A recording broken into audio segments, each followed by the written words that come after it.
Welcome into the Jordy Culotta Show. Wave your hand out there, baby! Shout out to the show. She puts the pinky into the nostril. Man, look at that. Healthy competition, there's nothing like it. Y'all grow up. The line's wrapped around the stadium. Different strengths. I just lost a tooth. It's going to be fun. You know, we might have a story. I love what you're doing. Ogeron wants to take us fishing this afternoon. Sharif, you play for the bad boys of the SEC, man. We don't apologize to anybody. But a lot of people are saying you're going to be wearing number 7. I don't really know. I want to. See, look crazy, Bill. Good feet on the old man. Definitely come back.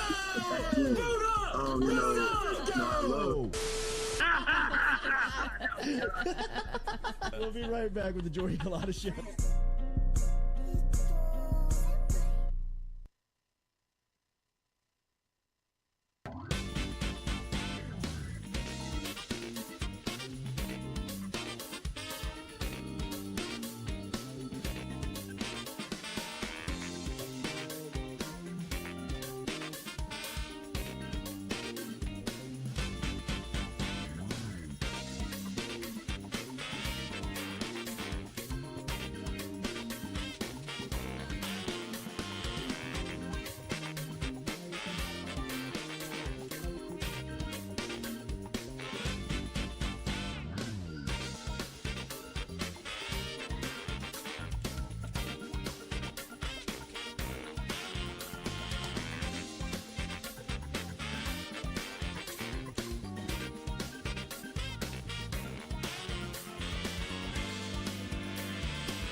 Welcome into a Monday edition of the Jordy Culotta Show, Super Bowl Monday edition of the show. Here, as always, driven and powered by our friends over at Go Chevrolet. Remember, Lee Carney, Nick Richard, the crew down in LaPlace, Louisiana. You can check out the online inventory at GoChevrolet.com, G-E-A-U-X, Chevrolet.com. Great selection of new trucks, truck inventory for you with great selection and prices. G-E-A-U-X, Chevrolet.com. Metropolitan Health Group, bringing you our phone lines every day. Real Doctors, Real Solutions. Shout out to Charlie Harvey and Jason Ramazan. We're going to talk to Jacques coming up here at 8 a.m. Jacques was over in South Carolina yesterday as South Carolina ladies took care of LSU, handing them their first loss of the season, 88-64. Tigers fall on the road. We'll get a report from Jacques coming up here at 8 o'clock this morning. Super Bowl Sunday yesterday. We'll obviously have a huge reaction to a fantastic game. Was it marred by a good call, bad call, or did it deserve to be a no call? We'll talk all about that coming up here on the show. LSU men's basketball probably play their best 20 minutes of action in the last 20 versus Texas A&M on Saturday night, but just not enough as LSU falls again at home to the Aggies. We'll talk a little bit about that. Zion going to be out for an extended amount of time. And Derek Carr, I'm sorry. Derek Carr notifying the New Orleans Saints and the Las Vegas Raiders. He wants back in. He's just going to become a free agent here. I guess $40 million will do that to you. Katie is here. Good morning, Katie. Good morning. How's it Stewie going? is here. How are we doing, Stewie? What's up? How was the Super Bowl? It was good. It was good. Good. Yeah? You Like don't need any the hair? bets? No, I did not. Shout out to Devontae Smith. Yeah. Thought the Louisiana guy would look out for me, but I think he just kind of lost track of where he was. yeah, because he could have scored. Like, I mean, he could have walked in. Could have walked in easily. But yesterday, Mahomes and the Kansas City Chiefs enter a world of dynasty talk Yes. as they pick up their second Super Bowl win in the last 4 years. It's the third game. It's the third time that they had been in the game with Kansas City. And yesterday they pick up the win. Patrick Mahomes, the second half was fantastic. I think Mahomes maybe played up that ankle going into halftime. You do. A little bit. Yeah. I mean, that scramble in the second half, Yeah. he looked he looked They healthy. did He looked something to him very at healthy. halftime. Or, I mean, They gave him a good old yeah. injection at halftime. Shoot He me was up. ready for to sure, go. for sure. because he was on the bench, like, laid out. Like almost. grimacing. Yeah. Yes, like I mean, his face was scary. But then again, I mean, like the run he made in the second half. Coach, when that adrenaline's running, you got Yeah, that Toradol all in shot you. him You up just, real good. you know, it's kind of. I could run through a brick wall right now. How about the field? That field was field a was freaking awful. nightmare. I kept like from the very beginning, I was like, it looks like they're playing on trash. Yeah. And then I found out that side has been like sent off to some farm, a local farm. That's what it was, just for that occasion. It's being grown for like 2 years. They spent It was $800K. terrible. 800,000 on it. Why on was that. it everywhere? Like, why was everything like coming up like that?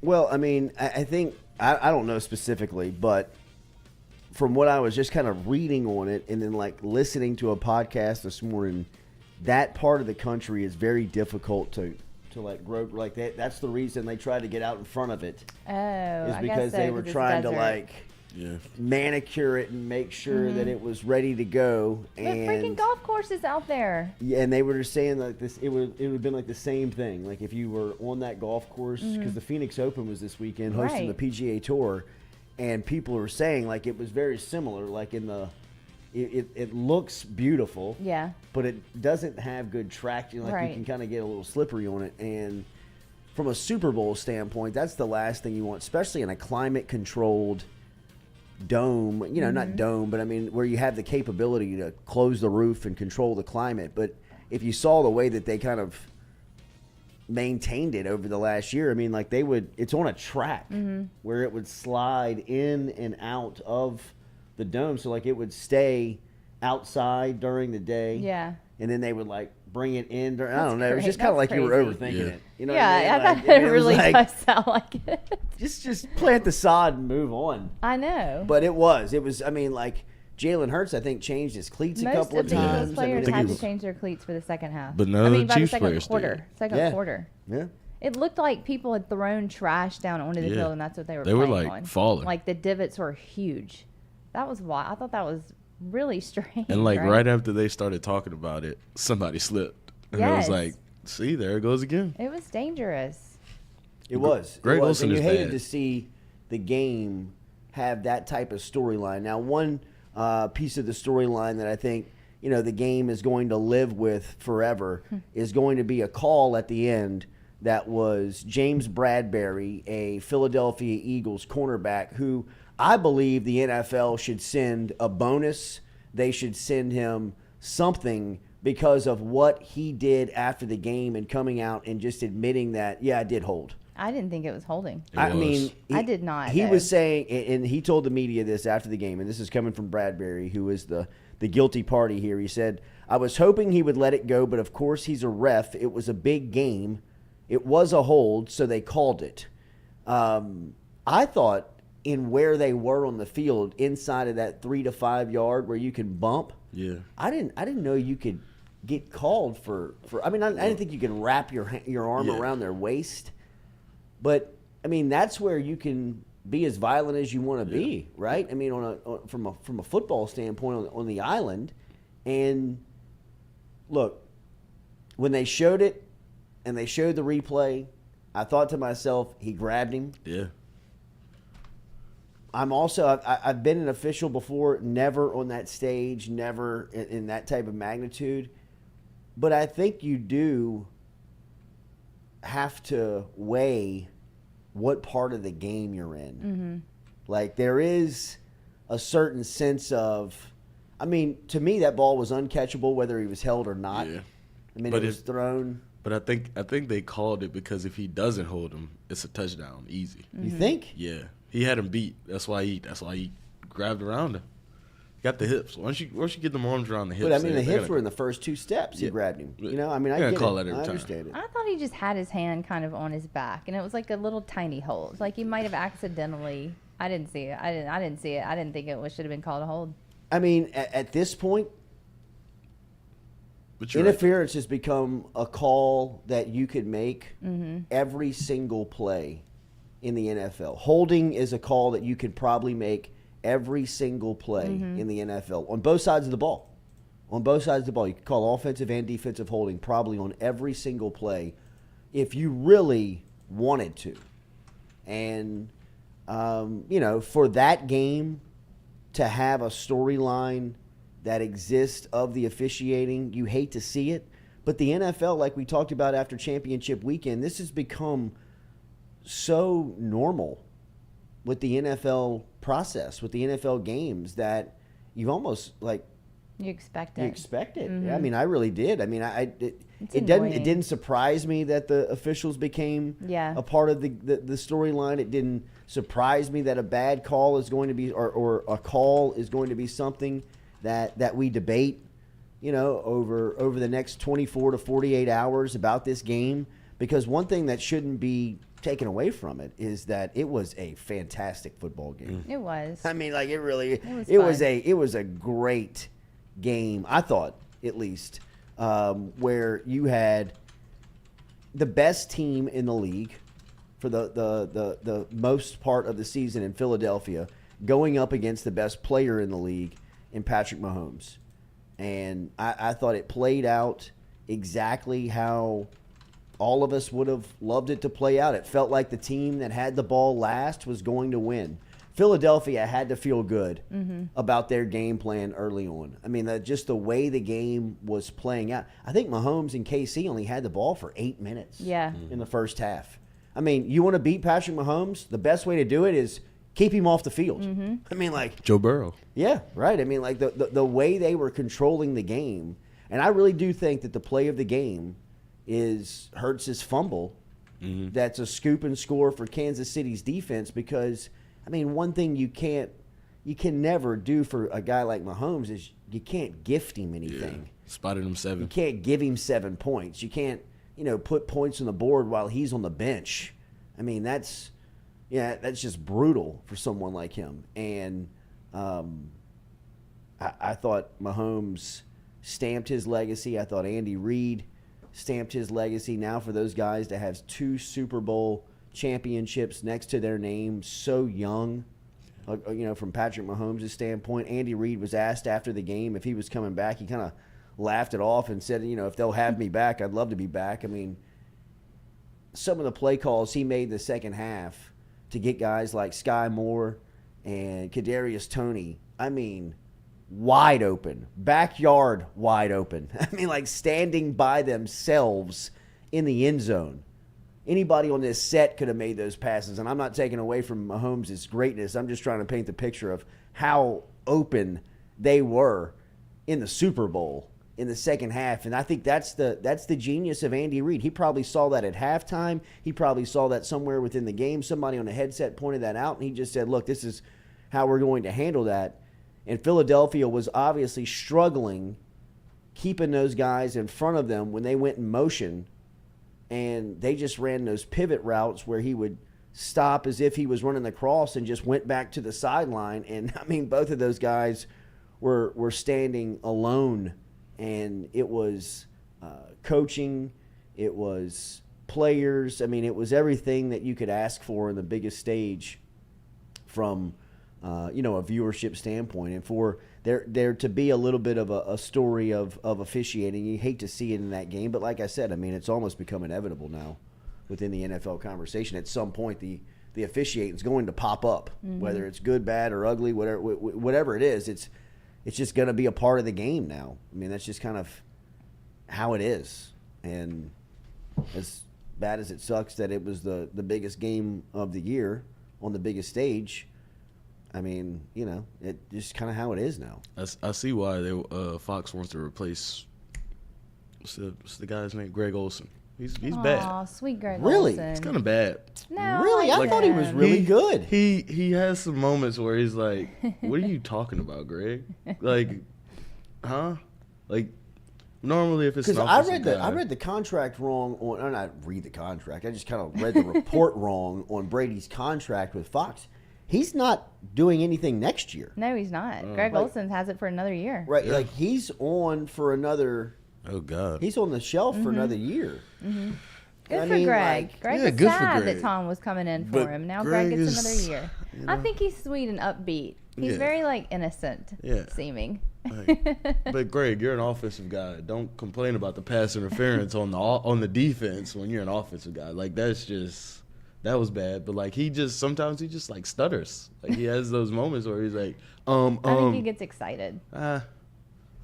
The good ones, they don't get too excited. They don't get too high I really on did. them. I thought he did a good. I thought he was on top of everything. I Oh, he thought was on it. I thought his analysis of the end of the game scenario was Perfect. spot on. I mean, even Pereira came in and was like, I mean, he held him, and I mean, Olsen was like, yeah, but you got to know the moment of the game here. I mean, this is a huge game. I mean, you hate that this is going to be a story, and I agreed with him. I mean, from just being an official, there are certain times of the game where the rules don't change. You just change the way you call the game. And really all you're trying to do is just keep it in the hands of the players. You want to take yourself out of it. I mean, I think the biggest, the biggest drawback or the biggest criticism you could provide an official is just that you recognize them. I mean, if they're unrecognizable and stay out of the story, that's a good day. That's a successful game. But if you're talking about stuff that happens at crucial parts of the game, and I get both sides of it too. I mean, he held him. But Just a little. I mean, I would have loved to seen Jalen Hurts in Philadelphia get the ball back with 2 minutes left, down by 3. I know. I I hate to complain because the game was fantastic. I know, but it would have been more But it fantastic would have just if that been, would have happened. right. I mean, think of it to OT. I know, exactly. It was heading that I way. think the NFL had their fingers crossed as well for that. Did you know that the Eagles have recorded a league best 70 sacks this season, and the Chiefs didn't allow a single sack? I thought that was a huge part of it. That was I huge. thought that Kansas City's offensive line going into it, I mean, that play that Philadelphia runs where they stack the box and they get in like the 4-point stance, and I mean, they just shove Jalen Hurts, who squats 600 pounds, just get behind him with A.J. Brown and these just mammoths of people. And just move people. I mean, even Chris Jones one time jumped over the pile to get up there. and That he was awesome. smacked Jalen Hurts in the face. Yeah. Still got it. And Jalen Hurts still moved ahead 2 yards. I mean, He's I a thought that they beast. were going to run it on the 2-point conversion. Yeah, me too. I really did. I thought that they were just going to line did. up. Yeah. I mean, they just rolled it to the left. QB power right. No, I thought that play is going to be debated a lot in the rules committee in the Yeah, offseason. well. And I think that there's a lot of teams that are for it. Yeah. I mean, I was surprised to hear Sean Payton in one of his interviews with Colin Cowherd, he loves it. Yeah. He was he loves the play. He loves that, you can rush to the line of scrimmage. He thinks it's a great advantage if you have the personnel to run it. And Philadelphia has great personnel to run that play. It's indefensible. I mean, I think you would almost have you have to have a Pro Bowl type front of Aaron Donald, Chris Jones. I mean, it would take some of the just elite to stop what they move you. I mean, they just move you 3 yards every time. Was Jalen Hurts' arm hit on the last play of the game? It had to be because that ball was I mean, it short. went 20 yards. Yeah, it was short bad. I don't know. I really don't know if his arm got hit. Check that out. It looked bad though. I mean, it was not that I believe that they had a chance there. I mean, that was a long shot, but I mean, I was watching 7-on-7 football in the rain on Saturday, and I saw better passes than that. I mean, from a 12U team. I mean, I couldn't. I thought that had to get hit. I mean, his arm had to get. There's so many memes about it. I can imagine, dude. Does Andy Reid not remind you of Wilford Brimley? That's all I think about when I look at him. Is Do that you know what I'm Family talking Guy? about? The diabetes guy? Diabetes. Golly, I was thinking the Family Guy. You know what I'm talking about? No. The man with the mustache. Google him, Stewie. Wait, what is I his can't name? believe you don't look at him and think that. Wilford Brimley. He's the guy on the diabetes commercials. He says diabetes, but he was also in other shows like in the 80s. Wait, was he in Little House on the Prairie? Maybe. I think that might have been him. Yes. Does look like Yeah, Do he you have it does. pulled up? That's all I think about when I see him. He does look like this it. guy looks like Doug Dimmadome. Put it up there. Put it up there.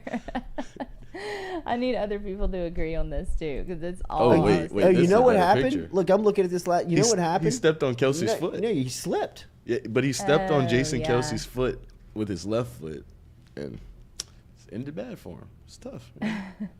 He does look like that guy. I know. Oh, my goodness. Andy. Is this Andy Reid for real? I'm telling you. And how old is Andy Reid? 65. Okay. What do we think of the halftime show? It was great. I loved it. I thought it was great. She played all the hits. She did. It's weird to have one performer, and that's a lot of pressure. I mean, think about that. A lot of people have someone, at least one other person with them. I was hoping to see some dancing from Yeah. her, right? I mean, I think that's She what was pregnant, kinda, though, so yeah. she So couldn't. obviously, and you knew that pretty early, right? Did you know? Yeah, I mean, think I was everybody like, and everybody whoa. watching in our room was like, Yeah. "Is she pregnant?" Yeah, I know. Yeah, that was the first thing everybody said in At the first, room I was in. like, God, is that postpartum? And then I was like, wait, when did she have that baby? There's no way she still looks like that. So then the next logical thing is, yeah, she's pregnant. I don't What a way to care if I'm announce it. hooked on a wire or not. If you suspend me, how many? What do you think she was? She was probably what, like, I don't even know what to get, like 500 feet. I don't know. For I mean, sure, right? I mean, like, She was way up there. I mean, she was at At the least end. 2 football fields in the air. Yeah. It looked like. yeah, at right? the end, she went way, way up. I mean, Like an alarming height. from the view on television, it was like a little like wobbly. Oh, yeah, like it was was. like That thing wobbled. moving a little bit. I don't know if I'm terrified of heights, but Yeah, I'm not terrified, but that was in high. certain situations, I would be terrified. Yeah. And I think that would probably be one of them. Yeah. Like, Because I mean, you got to like, be looking at those cables. Like, are they and sure? You know, how, like the wind up there and the Yes. sound up there, and then like even all those people below you I look know. very small. I mean, like that was. It's a lot. To be pregnant, too. That's pretty risky. I can't speak think, on that point. you know? That is very powerful for sure. Yeah. Like that she was out there doing that with Yeah, another it human was. being in her body. Yes, it was. I mean, It was very powerful. I thought Kanye was going to pop in. I Me did too. Jordy. I really said did. that. God. I Because thought, how I does he really not? did. I was like, this has got Kanye written was all gonna over say, it. Yes. But the NFL, they know. No, It's hell just- no, it's they just weren't too going to bring him. controversial, But but like, I at this thought point- he's got to come in at this point. This is his song. I think it's because him and Jay-Z are like not seeing eye to eye right now. Because Jay-Z is the one who sets all that up. Okay. So He I was out think- there on the field. Yeah. So he was with Beyonce's manager, Blue Ivy, and she's his manager too. But I think it's because Kanye and Jay-Z aren't friends anymore. Yeah. Well, I think it's probably Kanye's a little polarizing to everybody, but it still would have been cool if he came out there. I during that thought, song. I was like, this is I did too too. big. Yeah, I This is too know. big. This is Kanye's got to moment. show up. Yeah, she's going to do it. She's going to do it and bring Kanye out there. But she didn't. He's even become too toxic for Rihanna. Too toxic for Rihanna. That's saying something, isn't it? Golly.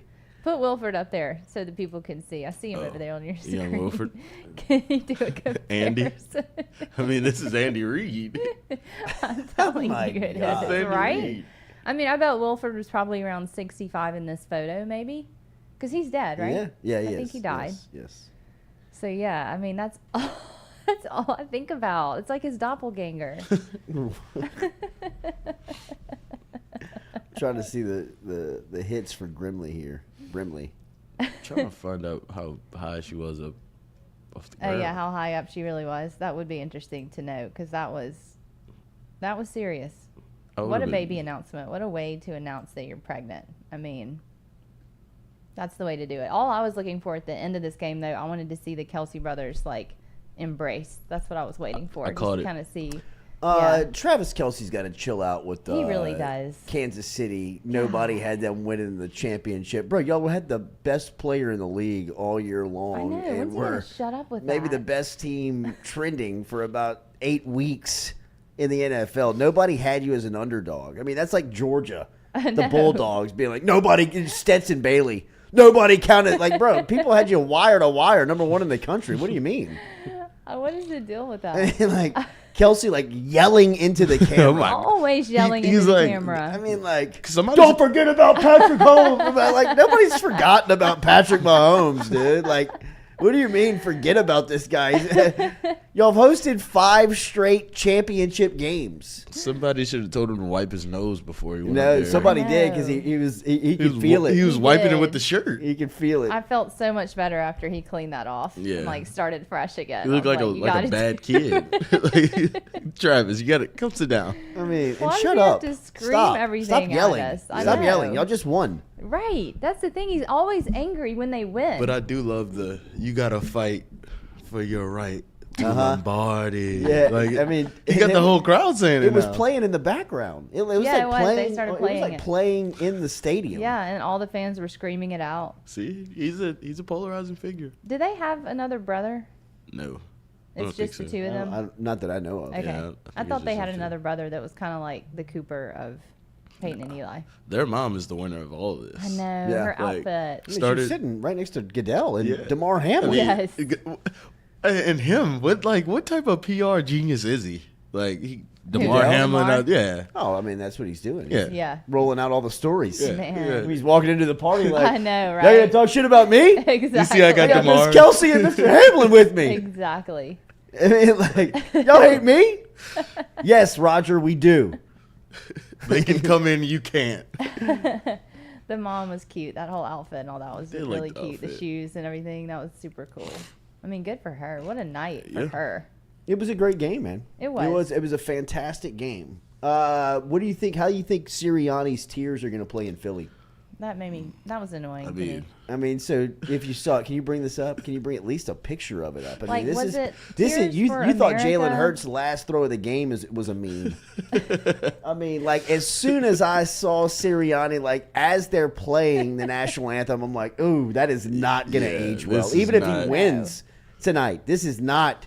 Why so many tears? I mean, I Coach, guess he was- he's just Italian. He's passionate. He's in Philly. I mean, was it like just he was overwhelmed by I think he was just everything? kind of overwhelmed. he And then was. I watched the story on Sirianni before. It's pretty incredible. Really? Like his dad was a coach. Okay. His two older brothers are now coaches.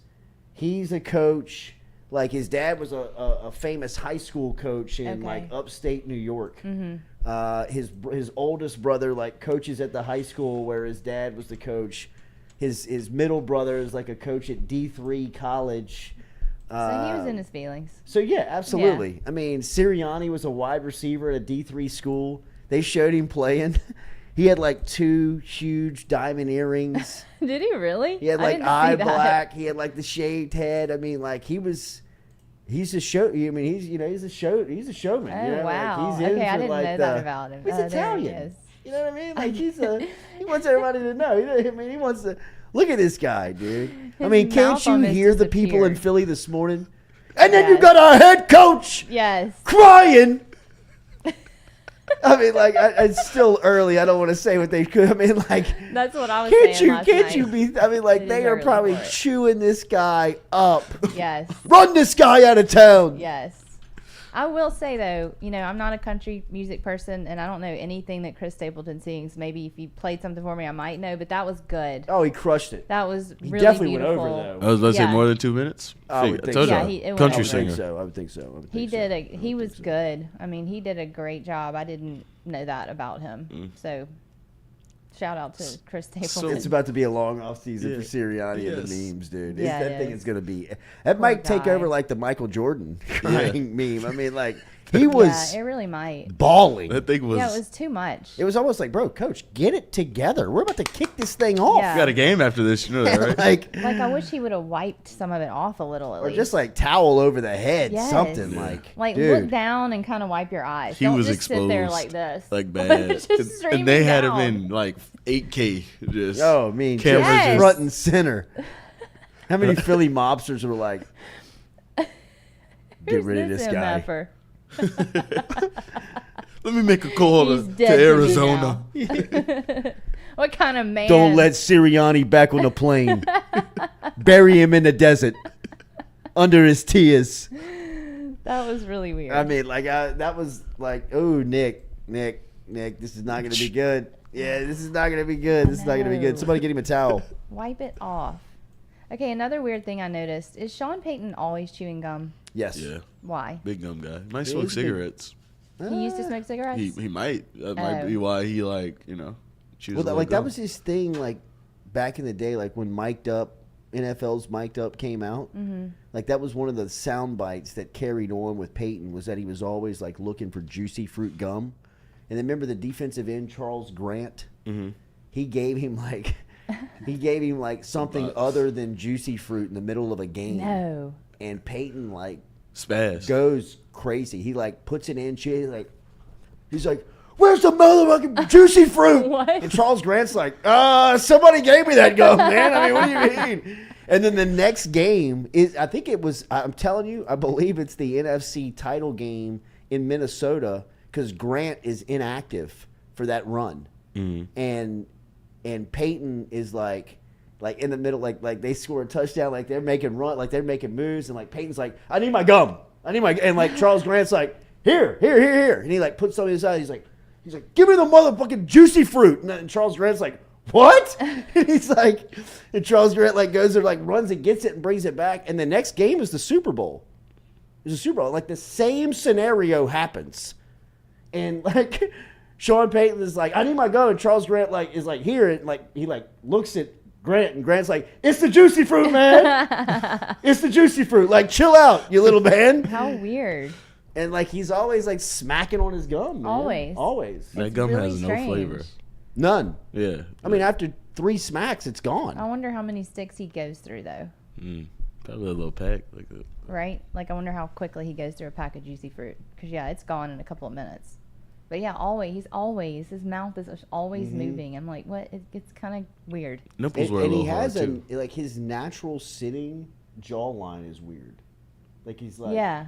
like his mouth is like back. Well, maybe it's from all the gum chewing. Like it doesn't even know how to rest naturally. I don't know. I think he got super rich and tried to reconstruct his mouth. Ooh, I think really? he's like trying to reconstruct his smile. Damn. You know okay. what I mean? Like, because when he smiles, it's like, Yeah. whoa, Yeah. Sean. Maybe a tent or two down. You're right. You know That what I might be mean? exactly Like- what he did. Yeah. Because if you go back to early Sean Uh-huh. into late, I mean, like he wore pleated khaki pants with a navy blue blazer to Yeah. his opening press conference. It looked as if he was going to the Jesuit winter formal. I mean, like he looked 15 years old. He almost had like a spike in the back of his hair, like Dennis the Menace. Even like the chewing gum thing all the time, like Yeah. a kid. Like I Yeah. mean, like he had this like baby face, right. like almost like prepubescent like look to him. Like it was Yeah. like he was a child. Uh-huh. And then he read up on some of that cash. Right. And But he was held like, on to the gum chewing. Yeah. Straight cash. It's a Get a strange new thing. smile, I always though. notice it. Yeah. He does have a good smile. His nipples were hard last night on Were Was they? he? Yeah. Huh. When they No, showed, I when they didn't He know. panned the did. camera. He did use the excuse of getting back into shape of one of his outs at retirement. It does not look like he is taking No, that serious. he's I eating mean, a lot of good steaks. No. Yes, he has he been hasn't. hitting the food circuit for Oh, sure. absolutely. Well, I mean, yeah. if you remember, he's like, I want to get myself back in shape. Like, all right, man. I mean, you're 60 and married, bro. It's over. Like, it's nothing. You know what I mean? Like, like what? Because remember, he came back from that year suspension, and he was like a CrossFitter. Yes, Yeah. he's Jack. Was he Jack? Didn't he, There's like, that get picture hurt of from him and Lil CrossFit? Wayne? Remember that picture? Yeah. Like, Yes. he was like That flexing. was crazy. I didn't even think that was real. He was Yeah, working that out was with weird. Edo. He went right. Yeah, he went down from there for sure. Yeah. He had a glow down. Damn. It's tough for I Sean. mean, that was tough to keep up. That I mean, like he had the Yeah. Saints like CrossFitting for the offseason. Right. I mean, like even like Benson was like, "All right, enough. I mean, this Yeah, is look. enough." But that's like when you know somebody's going through something. Yeah. They get into CrossFit. They get Yes. heavy into CrossFit. Oh my And he God. was a like stage 10 CrossFitter. Yes. He was Yes. telling you about it on social media. That's when you always know. He was bullying people. He was making people at his workplace do right, it. right. You know what I mean? Like, can Wait, you imagine? you're like, not Yes. doing CrossFit? Breeze You and coming those with guys me were today. probably like, Sean, man, Right. like I'm They a try to yoga get you to guy, join the dude. cult. I'm a stretch guy. I'm Like, not doing these weird pull-ups and stuff. I just Like, need my this- arm like, You go massage. get your beach body. Let us take care of ourselves, man. We understand you're going through some things. Freshly single, That's such a typical. off the pain pills, like channeling his energy into different stuff. But he got yoked. Yeah. Like, yeah, I mean, it was uncomfortable. But was that when he had the affair or no? When was that? Oh, I don't think we would put that. Oh, Yeah, allegedly. yeah, allegedly. Allegedly. Okay, allegedly. Was that during that time? No, I think it was like post all that. Okay. Like it was like when he got suspended from the league. Yeah. Okay. He got caught with Yeah. the pain pill stuff. Yeah. He got the divorce. Right. He got, like, and then he like came back and you were like, whoa. Yeah. Sean, That's when it happened. where you been? Remember that video surfaced of him down in like the Caribbean? He was dancing in the club by himself. Yes. Like he went through some He stuff. did go through it. Dude. It'll He do did. it'll do it to you. He went through CrossFit it, was man. part of that journey. Yeah. As it is for a lot of men. CrossFitter, bro. CrossFit ate Peyton up. Huh? Like it had him locked. Oh, yeah. Like it had him locked. Yeah. It had him locked up. It's a strange thing. You mean to tell me you don't CrossFit, bro? I Yeah, don't right. CrossFit. Nothing wrong with staying in shape. It's just something Good about CrossFit. Lord, It's I very do not. culty. Leave me alone. Yeah, and everybody wants to get you in on it. Like, Yeah. why have you not tried this like a running yet? club. Come with me and try it. like a running Yeah, club. it is. Yeah, I'm good. I used to live in an apartment that the running club used as a meeting spot, Oh God. and I had no idea. Was it Hey, like man, the you got- Happy's Running Club, It like was the beer it one? was the Happy's Running Club. Hey, man, And you got some time? Well, I lived in those. I lived in those apartments on Stanford, Uh-huh. right past Hyacinth. Right, Huey Long actually built the apartments in like the early Really? 20s because he built his house on the lakes, and that's where he put all the workers. And they dug the lakes and built his house. I mean, like, the structure was probably the same as when it was built when I lived there. I mean, it's like lucky to be standing. And the guy below me was like this avid runner, like huge runner, and they had the balcony that looked over the lake. To the back. So, I mean, like, I spent a lot of time back there doing a lot of relief medding. You know what I mean? look, what else are we going to do back this is here? a perfect spot. Right? So I'm, like, laid on the couch one day, just, like, met it up. And, I mean, like, I look outside, and it's like a high school reunion. Like, in front of my, I mean, like, there are people showing up from, like, every entrance. People are flooding in. I'm like, did I miss an announcement? I'm like, Little party down what there. the hell is going on down here, man? And the next thing you know, like the guy comes walking in. His name is. I'm like, Steve. What's going on, man? He's like, running club. We just finished up. I'm like, running club? Are these? I mean, like, is everybody in the city in this club? It's a lot of people. It's unreal It how is a many lot of people there people. are, and they're all in Yeah. each other's stuff. Oh, yeah. It's tight knit. Like they're all tight-knit. like, whoa, They're escaping something from home, golly, man. and they're running with their club. All right, so Super Bowl in the books yesterday. Mahomes gets another one. Dynasty about to happen here in Kansas City, or happening in Kansas City as Mahomes gets another one. Not like the huge day for Mahomes. 21 of 27, 182 yards, 3 touchdowns. He also had 44 yards on the ground. But really, the stats don't tell the story. And I will say this. The last 2 games I have watched Mahomes play, the AFC title game against Burrow, Cincinnati, in Kansas City, and then yesterday, Super Bowl, was it 57? Super Bowl 57? Super Bowl 57. Those are 2 of the most impressive performances that I've seen him. We've all come to wait for the Superman, the heroic type plays where he's rolling one way and throws it another way, or, throws it sidearm, or makes these crazy passes, which, we've seen him do now for the majority of his career. I thought, playing banged up and playing within the pocket and beating Cincinnati and Philadelphia in different ways, in different styles than, we're used to watching him play, I think it's just another testament to his greatness. Really. It is. I mean, it's kind of like when Michael Jordan's game came down to the floor, right? You were so used to watching him play above the rim and, making these crazy shots and jump over people. And then when it kind of, he lost a little bit of that explosion, and he was still beating you with turnaround jump shots and mid-range jumpers. I mean, it was just like, man, any style this guy has to play, he's going to murder you. He's going to kill you. And Mahomes, I think, through this Super Bowl run, really kind of, showed that he can do so much more than, all of the stuff that makes him so great, right? The stuff that makes him different than just about everybody that's ever played that position. I mean, he is on his way to becoming the greatest talent we've ever seen play quarterback. When he keeps doing it, hurt. Well, I mean, does it hurt? He does it. He's done it heroically. I mean, his first Super Bowl, he was, jump passing and sidearming and throwing it 65 yards on a laser. And, I mean, Tyreek Hill and things like that. That's another thing. I mean, you take a guy like Tyreek Hill away from him, and he still is able to go to the ultimate game and win it. I mean, Tyreek Hill is arguably the best weapon in football, right? I mean, like, we can argue, and, it's not too many that are in the argument with him of the most playmaking, most game-changing player in the sport. Tyreek Hill, if he's not him, he's in the top 3. And to take him away from a guy like Mahomes and see that offense still thrive the way they spread the ball around. I mean, who was our guy in the AFC Championship? Valdez-Scantling. Did he even catch a ball yesterday? No. I think he had one target. Yeah, one target, no catches. No catches. I mean, coming off of that game, if you're Philadelphia's defense, you're thinking, hey, we got to throw a lot of attention at this guy. He goes into that game, he gets one target. Yep. I mean, it's just, that's a testament to the greatness of who Pat Mahomes is, really.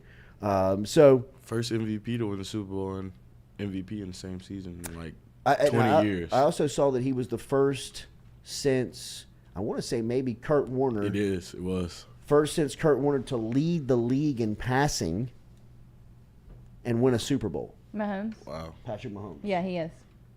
First since Kurt Warner? Since Kurt Warner, yeah. And I want to say That there's was in only 99. like 7 or 8 have done it in the history of the game. Yeah. But yeah, I mean, Mahomes is, look, man, he's peaking. I He mean, is. We're seeing his grace. 27 years old. I know. I mean, to think that, but from football standpoint, that's the mountaintop.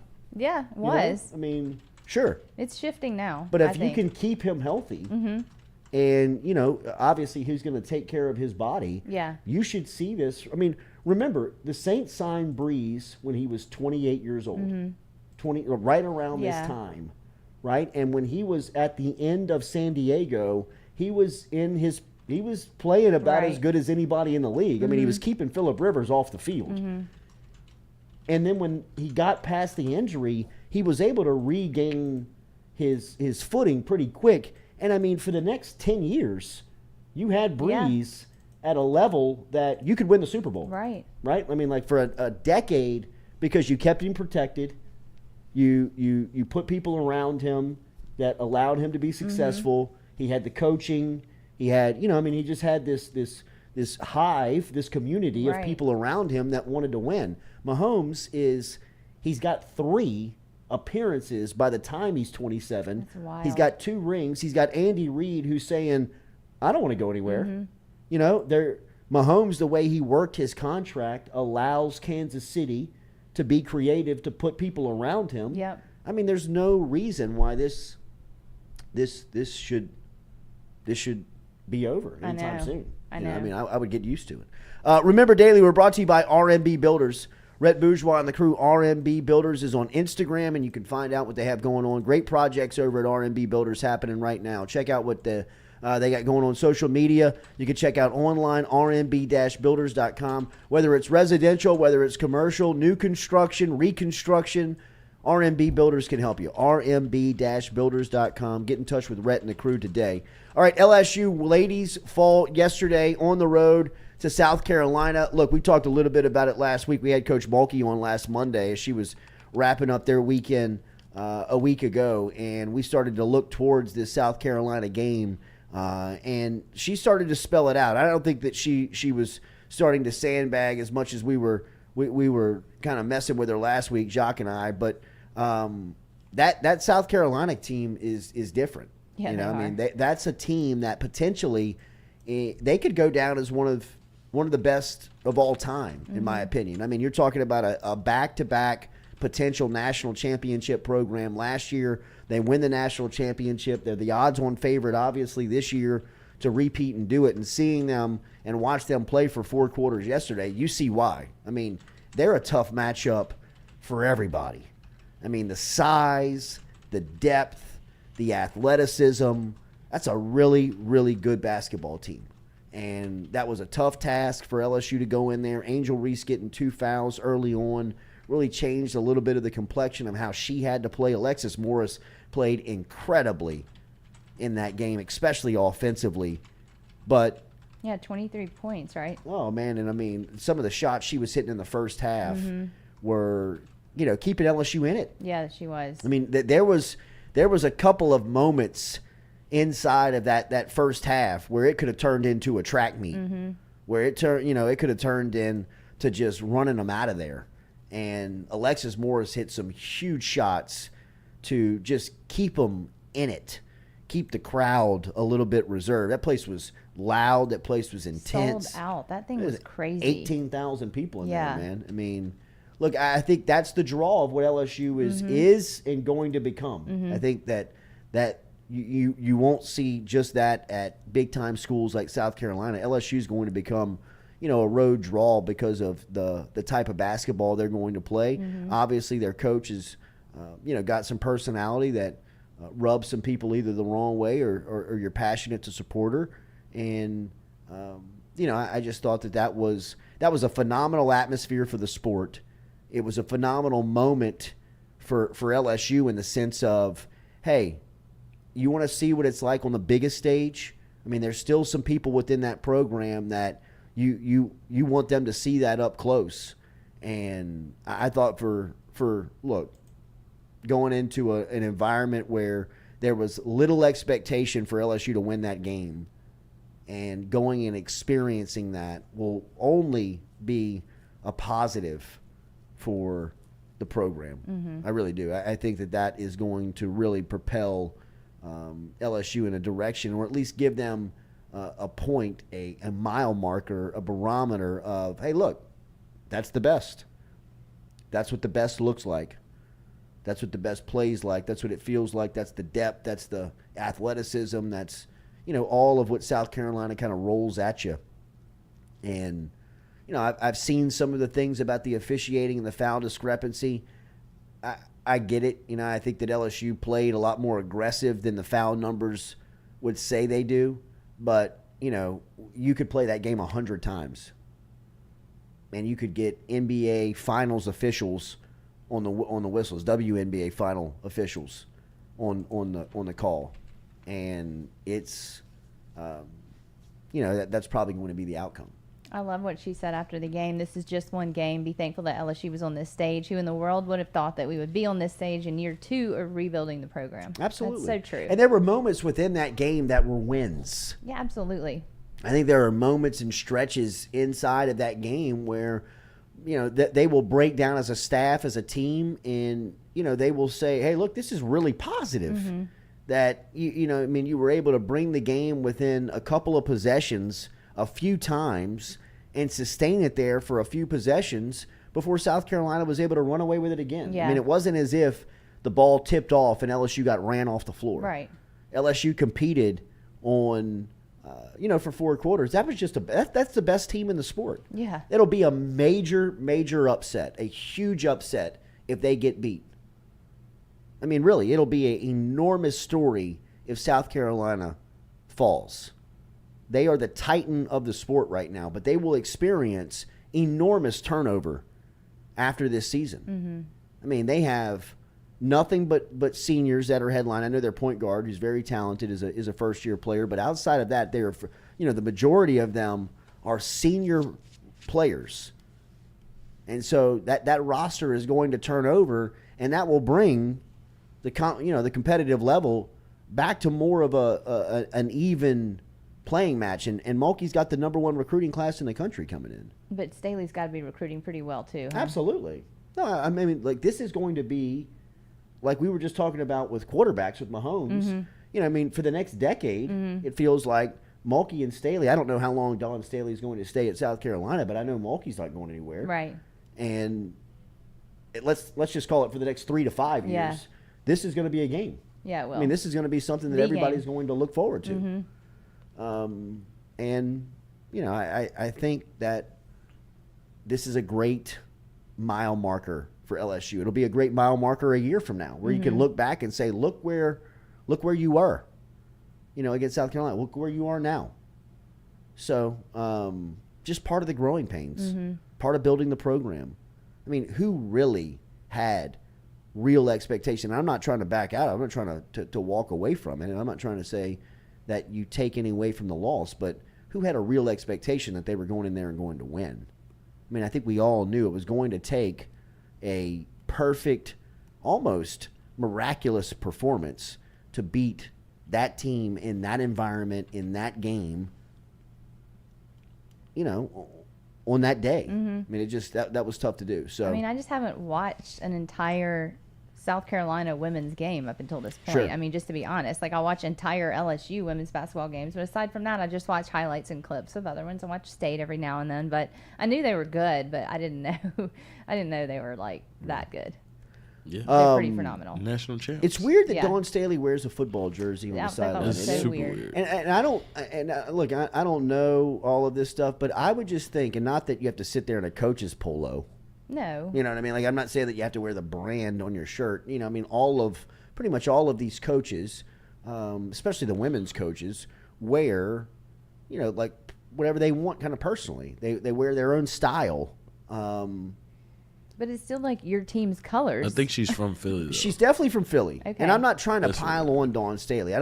But it, just from my standpoint, from a business standpoint, if I'm South Carolina, and I'm even like the athletics director, I'm saying to Dawn Staley, Dawn, you're one of the most recognizable faces in this sport, like if not the most recognizable. South Carolina's playing in a huge game on national television.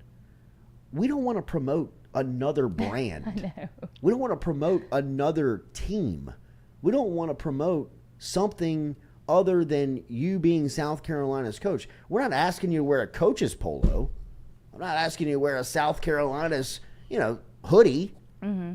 I'm just saying, not anybody else. Right. Right? Like, I mean, is that too much to ask? I just think that's and like she's done it now since the title game. Like since the NFC Championship game, I've seen her in Philadelphia gear, and it's like, I mean, good for you. You're a Philadelphia fan. right, Put like, it on your social okay, media or like something. I mean, like that it feels very like a young kid, like a It fan, does. like coaching the game. Yeah. You know what I mean? It's like Like, what if Andy Reid wore, like, some women's basketball jersey Or or, just- yeah, anything? like a a- basketball team, like, something else. Like, that's weird. No, coaches don't do that. it's just it is. It's strange. It's and I mean, really strange. I understand that you're from Philadelphia and that you love the Eagles Right. and that you want the Eagles to win the Super Bowl. Well, maybe wear a little pin or something. But wearing the jersey to your job yeah. seems a little overboard. Right. I mean, it seems a little. And I get that all coaches have egos. All coaches love the spotlight. All coaches have a little bit of look at me. But this feels like over the top. Mm-hmm. Look at me. I mean, it's just, It was weird. it's a lot. Just kind of support your own team at that big of a game on that big of a stage. It just seems like she would have worn South Carolina gear. And look, I'm not saying that she has to wear, No. South Carolina gear. Like, But something in the colors. But she would just be like expected, like, look, this is a huge spot for the Yeah. program. Like this is a huge spot for the brand. Yeah. Like let's Yeah. not promote the Philadelphia Eagles. Right. You know what I mean? Right. Like, they're getting enough promotion I know. today. I know. I mean, they're going around the world. I Speaking get it. around the Everyone doesn't world. feel like this. Just our opinion. Yeah, right. I mean, it's just You and I both said it when we got in here this Weird. morning. We were like, that was weird. it's just strange. Just our opinion, everyone. Remember, tomorrow is Valentine's Day, fellas. Woohoo! If you have waited up until now, it is not too late to get in touch with our friends over at Billy Harriman's. As we've been telling you, Billy Harriman's has 3 locations, including the one right here in the Garden District. And you can get in touch with them very easily at 272 Rose and 272rose.com. That's 272 Rose, which is 272-7673. Area code 225. Remember, if you mention the Culotta Show, you get a free box of chocolates. But Billy Harriman's has 3 locations. One on Perkins Road, right here in the Garden District. Another on Perkins between Seagan and Picu. The other on North Harrells Ferry Road off of Old Hammond between Airline and Sherwood is where you can find the 3 locations for Billy Harriman's. We've been reminding you about Valentine's Day, fellas, and it is here tomorrow. Get in touch with them by clicking on 272rose.com, 272rose.com, or call 272-ROSE. That's 225-272-7673. to get in touch with our friends over at Billy Harriman's. Billy Harriman's taking care of you here for Valentine's Day. If you mention the show, you get a free box of chocolates with them. So you can do that over the phone, online, in person. Stop in and see them. Tell them you heard it here on the Culotta Show. And as we said, they'll get you a free box of chocolates. But easiest way to get in touch with them, 272rose.com, 272rose.com, or call them at 272-7673. Billy Harriman's. Today is Galentine's Day. Oh. So you could also go and get flowers for your friends, your face. You're not into I Galentine's? thought y'all already did this. Well, we did. We celebrated Galentine's on Friday because Eliza hosted a lunch, but today is the official That looked pretty boozy. Galentine's Day. Well, we started at 11:30 and we ended at around 5:30. Yeah. Holy. Yeah, y'all were drinking all day. We took it. We ran into a bunch of friends there. 5. So we actually ended up being like hours. tables with other people. It was a long. You know, women. would We pass covered a out. lot. Yeah, it was rough. You can ask David when I got home. Like it was. Oh, y'all covered a lot. It What was it was. like? We covered a lot. It was Man, a y'all must ladies' have talked powwow. about It was a tough everybody. Friday night. Like I had to sober up. Yeah. Yeah, we covered a lot of. Everybody. Yeah. Well, a lot of people were in there. Here's with my us, list. but we had a good time. Let's start with her. Yeah. No, we talked about each other's issues. That's what Valentine's Day is. It's PTA supporting moms. each other. Yeah. Right. Did you see her at tennis? Oh my God. All right, we're going to talk to Jacques next here. Jacques was at South Carolina. He was there for South Carolina, LSU. We're going to talk to him next. He's also got a big promotion coming up with Red, Rock, and Blue and a big announcement that he's going to make here next on the Jordy Culotta Show, driven and powered by Go Chevrolet. Get over to Billy Harriman's today, fellas. You'll thank me for it. Use the Culotta Show. You get a free box of chocolates for Valentine's Day tomorrow. Help us help you. We're trying to help. All you got to do is get over to Billy Harriman's. Click 272-ROSE or call them at 272-7673. Use the phone number or use the show to get a free box of chocolates. Culotta Show rolling on. Compliments of Go Chevrolet next.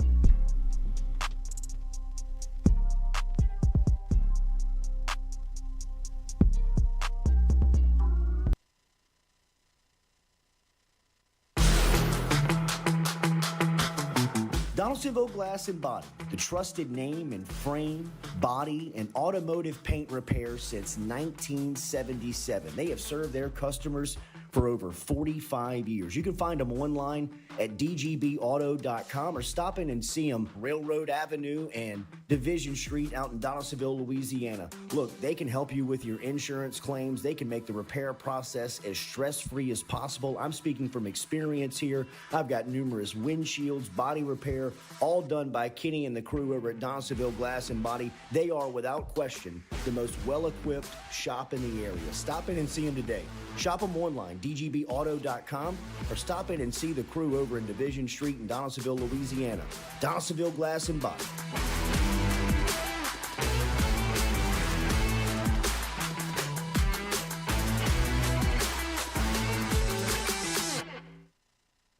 Red Stick Sports, a local staple in Baton Rouge to all sports fans, was founded back in 1981 and has remained a family business for over 40 years. Today, they still have the great selection on the floor, but they're also a leader in custom apparel for businesses, sports teams, and other groups. Take it from us, everybody over here at FM Digital Media. They help us out with all of our apparel. Let them help you out today. Go ask for Cody over at Red Stick Sports. Check him out online at redsticksports.biz. I was embarrassed about my smile. Are you unhappy at yours? Do you not smile back at yourself? I called my friend, Dr. Spillers, over at Johnson Spillers. He fixed my smile, and now everywhere I go, people are complimenting it after the work that Dr. Spillers and the staff did to my mouth. They can do it to yours. Get in touch with them. JohnsonSpillers.com. 2 locations, one in Gonzales, one in Baton Rouge. Easy to find them, JohnsonSpillers.com.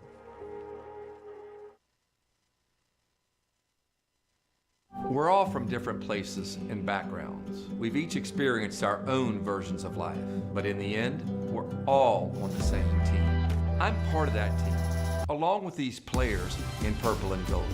Kayshawn Buddha, Malik Neighbors, Miles Frazier, Kyron Lacy, Greg Brooks. Whether on the field or in the courtroom, your team matters. So join our team. Make a difference. Bet. Let's get it done. In a wreck, Gordon McKernan Injury Attorneys is ready to go to work for you. Come meet your team. I'm your intake specialist. I coordinate your case and connect you with your attorney and paralegal. That's us, your legal team. Thanks.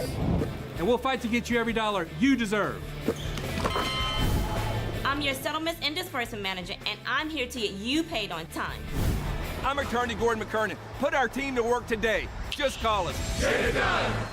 Question in that game. You're listening to the Jordy Culotta Show live on YouTube. Catch it every day, 7 to 9 a.m., wherever you have internet access. Oh, my guy, the host of Mac and Q. You said you wanted me to close it out. I listen to his pod every day on WJocks 94. I thought I was going to beat Charlie. I didn't. You were fantastic as always. Have a great call in Missouri. I'll see you soon, man. Thanks, man. Good Later. talking to you, Jordy. Always. There he is. Cole Kublik, the absolute best. Don't overthink it, ABC. When you move to a primetime slot and the SEC is getting that billing, make this man the color commentator. He's the absolute best. Ooh, I mean, what a pro. What a pro. I remember telling them, hey, listen, my job here is to make sure that we bring, big time football to a small town environment, right? And so you see on movies sometimes about the way a town reacts to the football program and what it means to everybody. And that was the hopes and dreams that I had for the place. And so our kids take a distinct responsibility in wearing that Z on their helmet. It means a lot to them. And then on the flip side of that, our community does a tremendous job of supporting our program, supporting the athletic department, supporting our school as a whole. And there's really a great relationship there that's a lot of fun to be a part of. Thank you for the access, man. Looking forward to tonight. We'll talk soon. Coach, wait, before you go, fix your hair again one more time. Look at him. Let's go. Yes. Look at him. What do you think about that? Game day, what do you baby. think about that? Game day. Hell yeah. Yeah. I love it. I love it, man. Great to see you. Thank you. You too, guys. I appreciate it. Y'all have a great day. All right, man. There he is. There he is. My guy. David Brewerton checking in.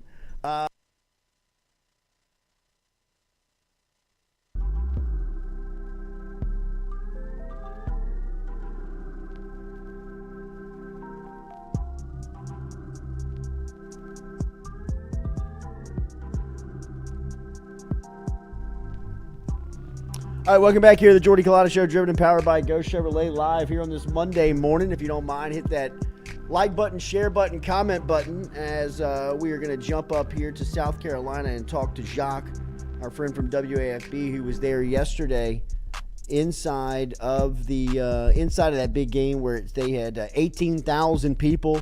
That place looked like it was jumping. The environment looked right as LSU fell on the road to the number one team in the country. Big announcement for JD and the crew over at Red Rock and Blue this morning, too. We're excited to be a part of it as Jacques comes to us from an obscure hotel room on the road. Life of the media. Jacques, good morning. How are you, buddy? Good morning, Jordy. I'm at the team hotel where the team left a long time ago, but I'm still here. Going to catch the flight to head back to Baton Rouge here in a bit. 88-64, the ladies fall yesterday to number one South Carolina. You were in the building, Jacques. Take me through a little bit of what your experience was like. Well, it was certainly one of the most intense atmospheres I've ever been a part of. Men, women, football, whatever the sport may be. I was sitting courtside the whole time shooting the game, so maybe somebody in the stands will tell me different, but I didn't find that the crowd ever really got nasty or aggressive. I think it was a classy crowd from what I can tell. When Alexis Morris kind of got hobbled early and went down and she got up, they all applauded her. And South Carolina couldn't have come out any more razor sharp with their execution, with their focus. Coach Mulkey after the game said right off the bat, we're not lined up correctly on the opening tip. I think South Carolina led for all but 3 seconds of the game because they immediately scored a layup. And so what LSU went through in the first quarter was just a barrage from South Carolina and the crowd and everything. It was a nightmare. And so for LSU to kind of, stabilize themselves, it was only a 10-point game at halftime, and they cut it to a 5-point game in the third quarter. But to make a football comparison, Camila Cordoza, the 6'7" sophomore for South Carolina, Jordy, it kind of felt like Derrick Henry in Bryant-Denny Stadium just wearing LSU down in 2015, or Devon Achane, the running back for A&M, just wearing LSU down this past year.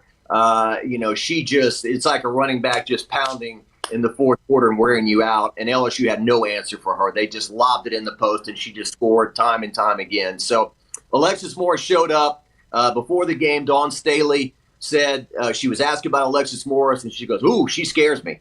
And obviously Alexis lived up to that, but she didn't get any help. I think Angel Reese had 7 points and 4 rebounds through 3 quarters of play. You had LaDeja Williams scored 6 points and fouled out. Jasmine Carson had 4 points, and Flajay Johnson did not score. So the help just wasn't there for Alexis Morris. And Kim Mulkey, I think both coaches handled this very well after the game. Kim Mulkey said by far it's South Carolina and everybody else. They're too good. They're too deep. They're too strong. And, Dawn Staley, who really, upset a lot of people in Baton Rouge and LSU fans in general with her post-game comments last year in Baton Rouge, really did a 180. She praised Kim Mulkey after the game. She said that she has built a tremendous team, that she has coached them up, that she's got the #1 recruiting class in 2023. And she said Kim Mulkey is way ahead of schedule. And then she said it again. Let me say it again, way ahead of schedule. So I think both coaches, as intense as this is, and they're both at the highest level, I think they both handled it well. LSU, unfortunately, Jordy, if I can make the quick comparison, it kind of reminded me of being in Atlanta in early December, in which Brian Kelly and the football team were so ahead of schedule. They maybe got onto a stage they weren't quite ready for. Georgia is by far right now the powerhouse of the sport, and South Carolina obviously is a juggernaut of women's college basketball, and LSU on this occasion wasn't ready to play them. They may play 2 more times. They may play in the SEC tournament in Greenville, South Carolina, and maybe they'll meet deep in the NCAA tournament. We'll see. Yeah, and the reigning AP Player of the Year, Aaliyah Boston, had 14 and 9 for South Carolina yesterday. It's just the depth. I mean, as you mentioned, Cardoza had 18 and 13. Zia Cook had 17. I mean, they just came at you in waves, man. I mean, South Carolina, as Coach Mulkey said, it's them and everybody else, and it feels that way. It feels that way for sure. All right, Jacques coming home today, and a lot of stuff happening here. Softball sweeps over the weekend. The men fall again at home. This time to Texas A&M in the Super Bowl yesterday. But you have a big announcement coming up with Red Rock and Blue, Jacques, that we're excited to be a part of. What's going on? Yeah, we've got a series of concerts coming up this summer at the Varsity Theater, but the big one we want to announce today is multi-platinum artist who went #1 on the Billboard Hot 100 with the single Everything You Want, and who followed it up with smash hits You're a God and Best I Ever Had, Gray Star Morning. Vertical Horizon will be at the Varsity Theater August the 19th. They'll be accompanied by very popular local acts Petty Betty and Regeneration. Tickets will go on sale for this show this Friday at varsitytheater.com. We want to thank our title sponsor, Citizens Bank, who has been such a tremendous support to us coming aboard to Red Rock and Blue this past summer. And we also want to thank our underwriters, Get Gordon, Triton Industries, and Roadrunner Towing as our other big sponsors for this. But really excited to have Vertical Horizon, who sold over 2 million copies of their album, Everything You Want, headlining this show at the Varsity. On July the 8th, we'll have a catering reunion, and on July the 21st, we'll have a trio of popular country stars, local stars that we will announce in the future as well. But just want to get this out today that indeed we've got Vertical Horizon on coming to Baton Rouge. Catering reunion? Is that the name of a band? No, it's going to be a group of bands who used to play at the catering before. Hell yeah. And so that's going to be the idea, getting a group of people that used to play that venue to come play the Varsity. God, what a great venue, Jacques. This is exciting, man. So when do tickets go on sale? This Friday at varsitytheater.com. And once again, Red Rock and Blue, we give to local Louisiana military men, women, and their families. We donated $50,000 again last summer to Blue Star Mothers of Louisiana, Wounded War Heroes. That's not the Wounded Warrior Project, by the way. That's a local thing. And some other, there's a Mardi Gras parade with a big float that we sponsored this weekend coming up. So this past weekend, I guess I should say, it was Saturday. So yeah, we keep all the money local, and we give back to the those who make our freedom possible. JD, what'd you think of the Super Bowl?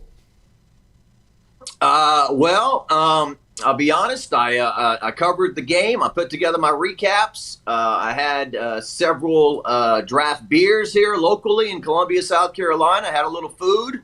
And then I think I came back to the hotel when Philadelphia had tied the game. I think I fell asleep in my bed. I woke up and saw Patrick Mahomes celebrating. And I heard that there was a very controversial holding call late in the game as well. I saw Rihanna at halftime. She did not there were no cameos, right? She did the whole thing solo. All good.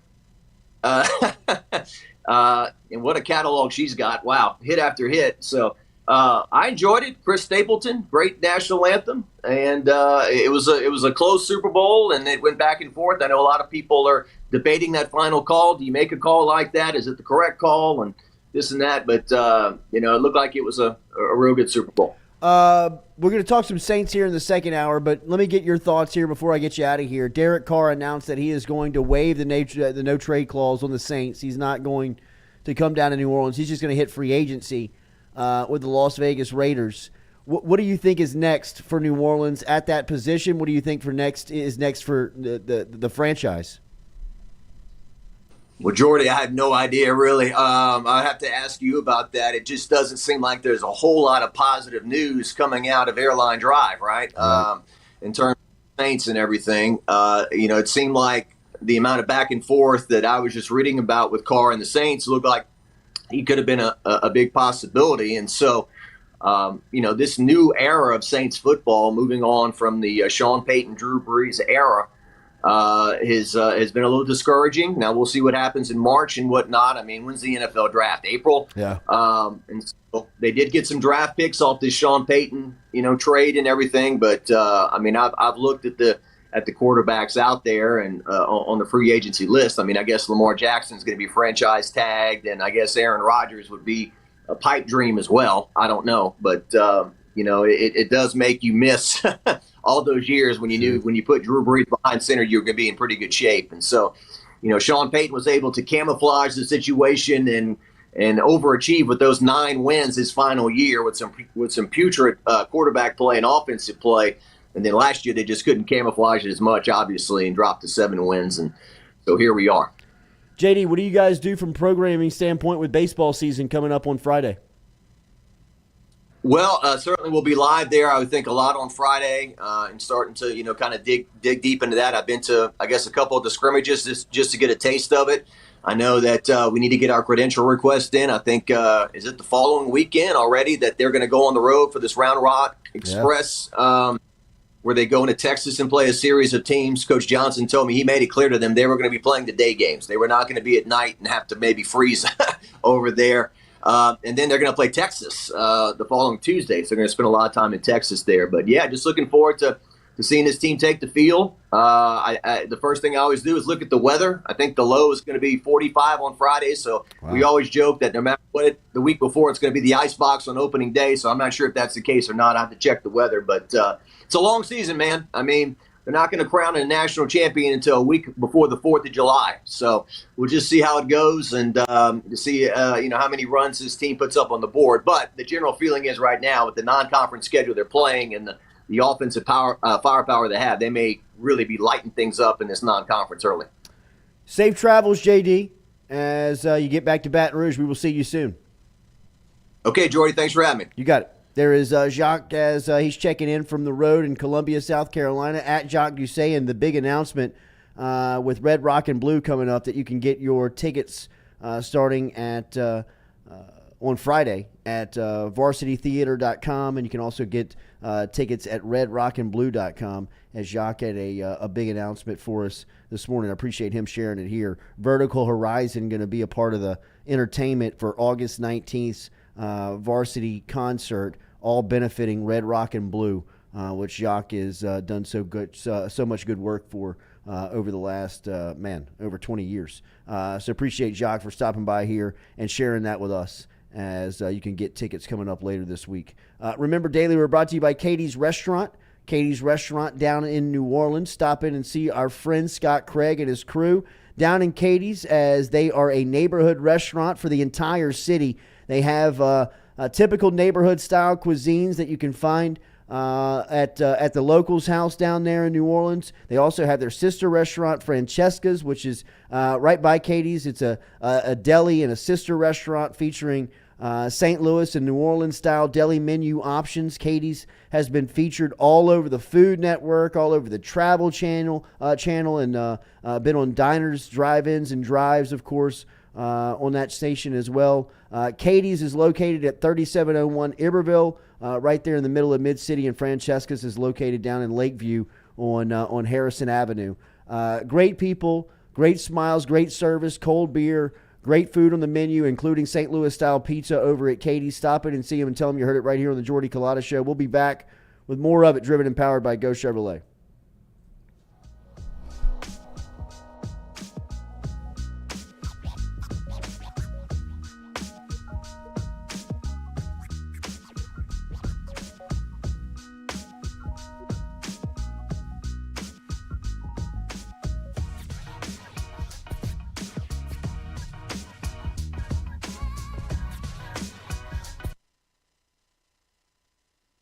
Hey Baton Rouge, when traveling through Natchez, Mississippi, whether you need to fill up your vehicle or your belly, stop by Go-Mart and On The Go Deli. Go-Mart has clean restrooms, community coffee, an awesome beer cave, and a great selection of anything you might need on your trip. So stop by Go-Mart at 4 Sergeant Prentice Drive as you're entering Natchez on the left, and visit Tom and Wright Granning and their awesome team at Go-Mart. In a wreck, Gordon McKernan Injury Attorneys is ready to go to work for you. Come meet your team. I'm your intake specialist. I coordinate your case and connect you with your attorney and paralegal. That's us, your legal team. Thanks. And we'll fight to get you every dollar you deserve. I'm your settlements and disbursement manager, and I'm here to get you paid on time. I'm attorney Gordon McKernan. Put our team to work today. Just call us. Get it done. Are you looking for sound financial advice? Then get in touch with Daniel Newman of Edward Jones. You can call him today at 225-261-8262 or email him daniel.newman@edwardjones.com. If you're planning for retirement, saving for college, for children or grandchildren, or just looking for sound investment opportunities, get in touch with Daniel today, 225-261-8262, located on Magnolia Square Drive in Central. Daniel Newman of Edward Jones.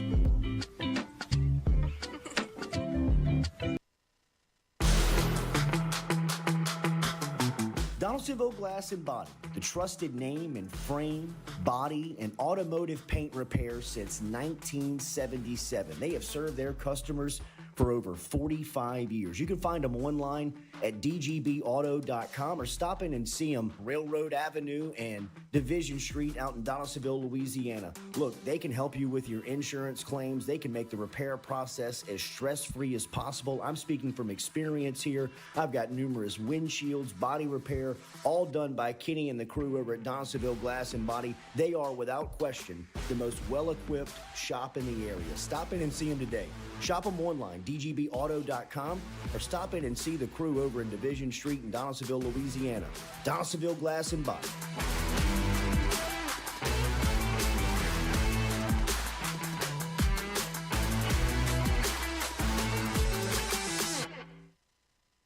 Red Stick Sports, a local staple in Baton Rouge to all sports fans, was founded back in 1981 and has remained a family business for over 40 years. Today, they still have the great selection on the floor, but they're also a leader in custom apparel for businesses, sports teams, and other groups. Take it from us, everybody over here at FM Digital Media. They help us out with all of our apparel. Let them help you out today. Go ask for Cody over at Red Stick Sports. Check him out online at redsticksports.biz. I was embarrassed about my smile.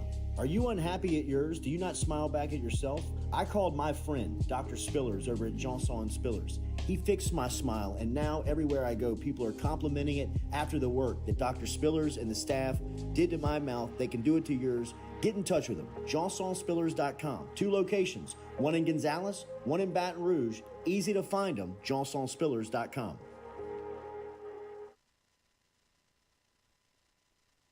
We're all from different places and backgrounds. We've each experienced our own versions of life, but in the end, we're all on the same team. I'm part of that team, along with these players in purple and gold. Kayshawn Buddha, Malik Neighbors, Miles Frazier. Kyron Lacey. Greg Brooks. Whether on the field or in the courtroom, your team matters. So join our team. Make a difference. Bet. Let's get it done.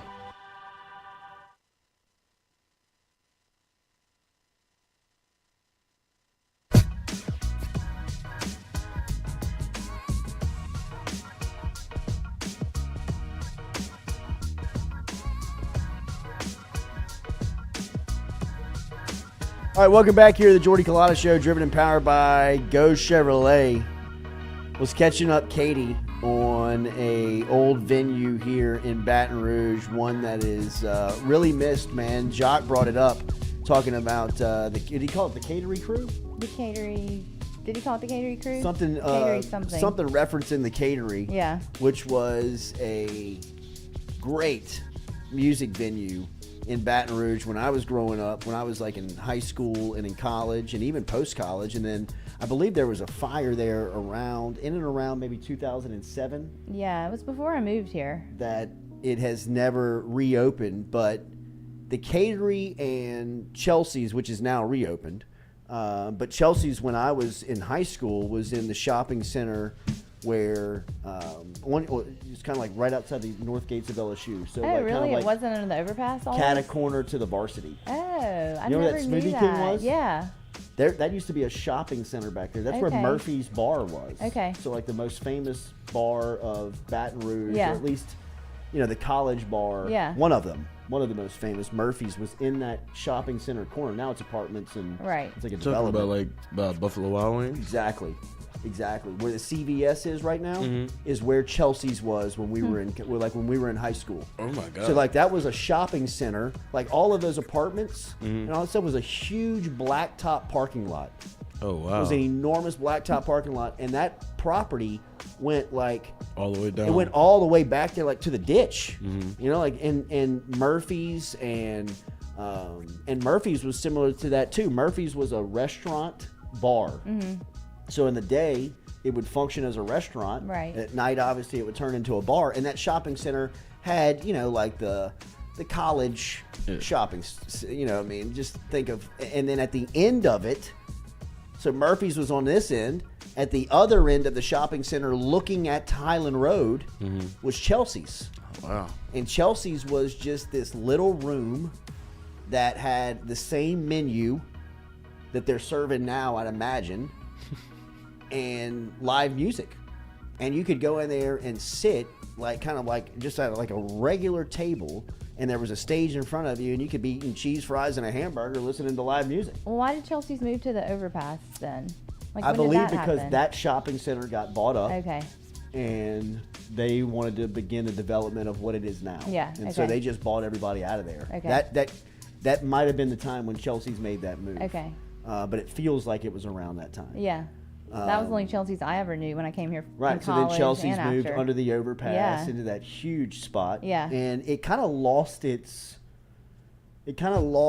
nostalgia of, because it was a Matchbox. I mean, really, it was a small little corner space of a shopping center on college campus. It was, and that was kind of the beautiful thing about it. Because you what a were all great kind of spot. sitting on top of each other, listening to live music, eating really good food. Yeah. And the Catering was the other spot at the time that functioned as a restaurant and a live music venue. Like, you could go to the Catering. We would always go to the Catering to get almost like New Orleans style food. It felt very New Orleans in the Catering. Yeah, it sounds it. It was just, it was a little dirty. It had a little stench to it, but it was, it was awesome. That sticky beer on the floor Yeah, right. smell. It was like this weird pool table upstairs that, people did shady stuff. That's what I remember from college, was somebody brought me there, and I remember the pool table upstairs. That's what I kept describing to people. What was that bar that had the pool table upstairs? And they're like, I don't know, because it had burned by the time I got back here and was asking about it. Because it was they had this little bitty, tight, narrow stairwell. Yeah, I remember that. Like on some nights, man, the fire marshal could have had a field day. I bet. At the Catering, because they would put, I don't even know what to guess, but I would think 800 people, 600 people in there. You were You know, I mean, like, and if there was something that happened and you had to get out of that second floor, you're in trouble. Couldn't you look down to the bottom floor? And that's what I remember about my visit. Because you were looking at the stage. Yeah. Okay. Because that's where you were looking to watch the music. Yeah. In case it filled up. So I made one trip there in my college life. Don't But remember anything about the pool table. It was a great spot. Yeah. It was a cool spot. That's too bad that it burned. It was like one of those spots if you were in high school, like you could go get a beer. Yeah. You know what I mean? Like, just go to the catering, go to Chelsea's. Yeah. You know, like, I mean, and it was awesome. It was located now where Claytor's bookstore is on the corner of Acadian and Perkins. It was in that shopping center that still exists. And you see, like, that shopping center is 2 stories. Mm-hmm. Like, it had, like, I mean, it was like a 2-story type venue where it was awesome, man. Someone should bring it back. They should. I don't know if you could recreate it. I don't know if you could hit what it was. Right. Because Chelsea's isn't the same as what it was. Even what I knew under the overpass Chelsea's, it's not the same. Yeah. I mean, they've had a lot of success. Yeah. You know. Yes, they have. I mean, back then it was just trying to cut it. Yeah. And they were just trying to make it. Yeah. But that was kind of like the beautiful part of it. Uh-huh. You know, I mean, that was a part of it. Stephen Miller wanted to know about Zion being out for another month here, if we want to talk about it. You know, look, man, it's why I hated to get so invested early on in the Pelicans, because you knew when they were making these moves in November, December, which is, you know, I mean, that's pretty much the preseason of the NBA. That you just hope it could sustain. You just hope that they could stay healthy. And yesterday, Executive President David Griffin said on Sunday that Zion Williamson will miss multiple weeks with his hamstring injury. He said, I think we're looking at multiple weeks past the All-Star break that'll be back. What that looks like in terms of a timeline, I really can't tell you. As much as we have throughout this, we'll continue to image him and post All-Star. This will happen. I guess like kind of like monitor him on where he can get back. But it's disappointing, obviously. You know, I think that the West obviously is firming up with Kevin Durant now landing in Phoenix. You see LeBron and LA gearing up, making moves as they brought Russell.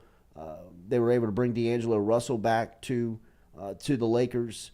Maybe not a move that can get them over the top, but with the way that LeBron is playing and Anthony Davis seemingly, I guess, back for now, you know, they're going to be a tough out in the West. And with the Pelicans, it was good to see them starting to play well with Brandon Ingram back in the lineup, and you were kind of starting to sense, all right, Zion's getting close. Mm-hmm. Zion's going to make his way back, and you'll see the Pelicans at full strength and see what the league has to deal with later in the year. Now with this news, Zion, you know, taking the setback and going to miss more time.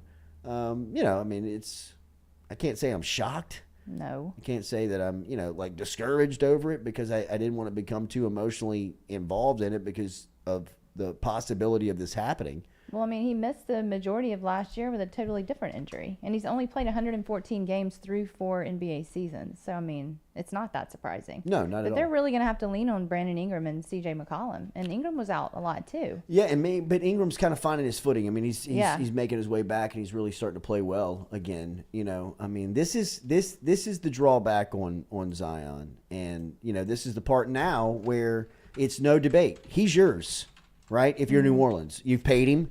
He's got his contract. He's got his max deal. He's one of the highest paid players in the league. He's the highest paid player on your team. This is, I mean, Katie just gave you the stat. I mean, he's missed more games than he's played in. Mm-hmm. You know, I mean, it's very early in his career. You would think with his body type, with the way that he plays, with the way that he uses his body when he's out there playing, that's not going to get any better. You know, I mean, really, that's always been the part that I think scared people away from Zion, was his style, whether it was his body or whether it was his game. Mm-hmm. And then when you mix those two together, that's not the recipe you're really looking for to have longevity in the NBA, or really sustainability. mean, that's the part that I think is most frustrating for fans. I can't imagine how frustrating it is for front office people and his teammates of, I mean, there's just, you can't get going. Well, he's a risk every time he steps on the court. Every time. He's at a risk for injury. But he's, what, 22? Mm-hmm. Yeah, he's 22, So, but he's also 6'7". Yeah. 250. I know. Yeah. You know, He's I mean, huge. I'm gonna go like 270. Sure. He's not that small. Right. I mean, like he's hovering from 270 to I guess you would want him somewhere around 255 if you had your. But I mean, it just doesn't make a lot of sense. Is that why he's always injured? Just because I mean, he's so huge? Think about what he deals with. Yeah. Ankles. Right. Foot. Hamstring. Yeah. A lot of the explosive muscles and tendons that you need to play basketball, just on his body, the wear and tear is different. How do you protect yourself from that, being that size? Like, what do you do differently? I don't think that there's anything he can do to change it because of the style of his game. Yeah. I mean, he would almost have to become a totally different player to take the pressure off of his body that he puts on it night in, night out. I mean, even those big centers that used to play back to the basket, catch the ball, turn around, put it off the glass, jog back down, turn around and get on defense. I mean, they still, habitually dealt with lower extremity problems just because of the nature of the sport. Right. I mean, I remember when Glenn Davis, Big Baby, was at LSU. I mean, he was built similarly to Zion, not the physical specimen and could do all the things, but the way he was proportioned was much more like a football player, much more like a tackle, much like a defensive end, a tight end, than he was a power forward. And the difference of him running on that 300-pound frame, pounding his feet onto the ground, jumping off of his feet, all of that stuff has a certain wear and tear on it that you just they add up. They add up in the sport. I mean, even Glenn, Big Baby, I mean, towards the end of his career, you could see his body just start to really kind of fail him, break down on him. I think Zion similarly has the same type of issue where his mind tells him, this is how I play. This is how I am Zion. I'm going to jump over you. Right. I'm going to play around you. I'm going to bump into you. I'm going to be physical with you. And, the succession of doing that, I think, has its toll on a body like Zion where your mind is telling you you're supposed to play like this, but your body is saying, man, I can't keep up. I can't. So what does he do? He just knows he's going to have like a shorter career, possibly? I don't. I mean, how do you sustain that? Probably get better training habits. I would think that. I would think that, but it's still not going to change the fact that he relies on bounce. He relies on, shoulders into bodies. Yeah. When he's driving. I mean, all of that stuff. I mean, you go bang into a 6'9", 220, 250-pound frame. I know. 3 or 4 times a week. I mean, come Sunday, cause you're like, I'm good. Right. I mean, this is taking its toll. Right. And by no means am I making excuses for Zion, but I don't think that we were all naive that when he got into the league, being curious whether or not his style, physique, wasn't going to last. I know I was. I mean, he couldn't make it through a college regular season without that style, that body type failing him, right? I mean, we all remember him blowing out his shoe when he was trying to cut in the North Carolina game. I mean, just doing different things where you're like, I've never seen that happen before in my life. I mean, I've never seen somebody blow out a brand new Nike shoe on a basketball floor. I know. What a melt Nike had that day. Oh, I mean, that was probably one of the worst days at Nike headquarters, seeing a product blow up on national television. I mean, Barack Obama was sitting courtside for that game. Yeah. Everybody in the world was watching that game. That had Super Bowl type build-up to it. And within the first 90 seconds, best player is gone. He's out of the game and blew out his shoe. Like, one of the scariest things you've ever seen. It was like his foot was on roller skates. Coach K, we got Phil Knight on the line for you. Phil Knight was there. I mean, he was at the game. He's. But it doesn't matter for him because of his contract. Now it doesn't. Yeah. It's fully guaranteed. And that's just wasted. I don't know if his is because of the injuries that he had pre first contract. All NBA contracts. Yeah, man, they're all. I mean, it's so he could really not play again or not play much, and he's still getting paid. Just ask Ben Simmons. It's just wild, that kind of money. Adrian Baylor says Charles Barkley should be an example for Zion. Drop weight and career will last longer. With science and technology, he can get there. I agree. Look, I think there are examples. Charles Barkley battled this a lot. Yeah. You know, I mean, people in Philadelphia told Barkley, guys that would mentor him, people like Moses Malone and Dr. J would tell Barkley, you're going to eat yourself out of the league. Mm-hmm. You know, I mean, it doesn't matter how special you are. Yeah. There's too many good players in this league that are going to catch up with you. And I'm not saying that I know – I've never heard Zion to struggle with that, as if he's like struggling with his diet. But he's going to have to change something. Mm-hmm. He's going to have to change something, whether it's his style, which I don't think they want to tweak. I don't think that they wouldn't think so. I don't think that they want to change his style so much as they would love for him to buy in on the nutrition and the physical. But I mean, how much can he lose, really? I mean, he's not overweight. He's just a really big guy, right? I mean, do you think there's that much there for him to lose that it would make that big of a difference? I think that there's probably something on his frame that he can turn into, right? Like, I mean, but, I mean, there's also times when he's shown up and seen him out there where you're like, what? I mean, the guy looks, he looks like Adonis. I know. I mean, he looks like a sculpture. Yeah. So, you know, I mean, when he's in tip-top shape. Yeah. And you wonder, it's like, what else can he really do? Right. You know, and I mean, if he's playing that style, I expect his body to break down. Mm-hmm. I really do. I mean, it would be like LeBron to me. He outsmarts science. Yeah. Like, he is such an outlier of, like, that is freakish. Yeah. That he plays as much basketball as he does on that frame, on those legs, at his age, with so much tread that has run off the tire, and he's still jumping and running and I mean, playing like that. I like know. that is a science experiment gone way right or way wrong. It is. You know what I mean? It's like that's not supposed to happen. No, they just came out and said he has a foot injury that like he's gonna play through for the rest of the season. Who? I'm LeBron? not surprised. LeBron, yeah. And still jump over you and score 30. And they said he's been dealing with it all year, like just playing through. Yeah. So. Well, I guess that's all he can do is just lose some weight. Yeah. That's really all that's left to do. Interesting. So we'll see. Yeah. LSU men's basketball with a quick turnaround here as they're heading to Athens tomorrow night to take on Mike White in Georgia. Bulldogs coming off their biggest win of the season as they upset Kentucky at the wrong time for Cal and the Cats. This was a terrible loss for Kentucky. A huge win for Georgia on the other side. LSU is reeling now. For the first time, they fell under 500 for the season. They have lost 10 straight games in conference going to Saturday as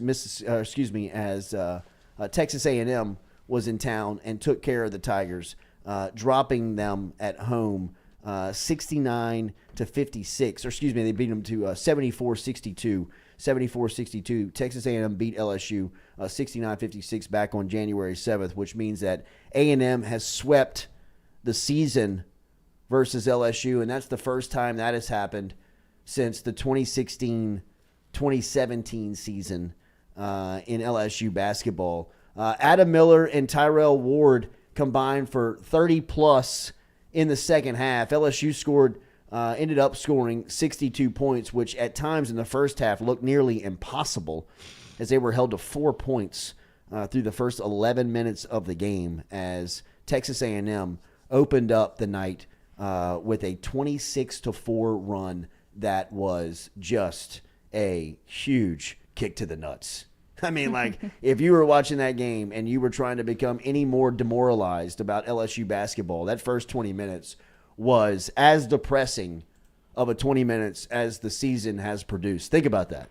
The team's 1-11 in conference play, losers of 10 straight, fell under 500 for the first time this year. And on Saturday night, the opening 20 minutes probably was the worst. I mean, they could do absolutely nothing good, nothing right, nothing looked comfortable, nothing looked like it was going to work, nothing looked like it was going to do anything good for LSU basketball. But they came out in the second half, and they probably put together their best 20 minutes of action. That's as good as they've looked all season long, at least from the stat standpoint, as they shot over 40% from the field and shot over 34% from three-point line. Look, this is not numbers that you can write home about and say that they're on their way, but you have to take some small wins away from a team like this that's looking to just put something together, man. And maybe this is an opportunity here versus Georgia where they can catch Georgia coming off of a huge win, an enormous win for their program, Mike White and the Bulldogs, to maybe catch them slipping a little bit versus a team in LSU that they think they can just show up, throw the ball up, and win the game. This might be a spot where LSU can get a win. If they play like they did the last 20 minutes in the second half, where they shot over 50% in that stretch, they also shot over 45% from the three-point line. That's been the most discouraging part of the season, right? Just they've got it feels like they've got no chance. It feels like they got no prayer. It feels like they're so far behind because they got nobody that can score. Nobody that can, take and pick up a lack of scoring. Adam Miller had 18. Terrell Ward had 15. As, that was a real positive, I thought, for LSU. Somebody that they can look at, count on, and say, go get a bucket. Get us out of this bind. Stop the halt, stop the dry spell. And hopefully Miller or Ward can be one of those guys that they can look at down the stretch here, because I think LSU's got some chances here to at least win a game, right? I know that's tough to say, but Georgia is, like I said, they're coming off of a pretty good win, but for the season, they're 5-7. In conference play. They play them tomorrow night. South Carolina will be in town this weekend. South Carolina is 2-10 in conference play, 9-16 overall. LSU and South Carolina are sweeping the floor in the conference. If you're going to win games, if you're LSU, the next two is about as great of an opportunity as you have. They travel to Ole Miss next week. That's another winnable game. But Vanderbilt, Missouri, and Florida, of the 6 games remaining, feel as a long shot. Georgia, South Carolina, and Ole Miss, maybe so. Maybe so. And that's just right now. That's what they need. They need a breath of fresh air, a break to go their way. They need a win. They just need a win. And traveling to Athens tomorrow night could be exactly what the doctor ordered. They could be on the doorstep of finding some success here. Hopefully, the game will be on SEC Network tomorrow night. It'll start at 6:30, and I think LSU will have a chance, man. They'll have a chance if they can at least put together a full game like they did over the last 20 minutes on Saturday. They'll be able to compete. And basketball is a weird game. If you can get around the number towards the end of it and give yourself a chance, the ball bounces weird ways, and hopefully LSU can catch a break and win a game. That's where the program is right now, and it sucks.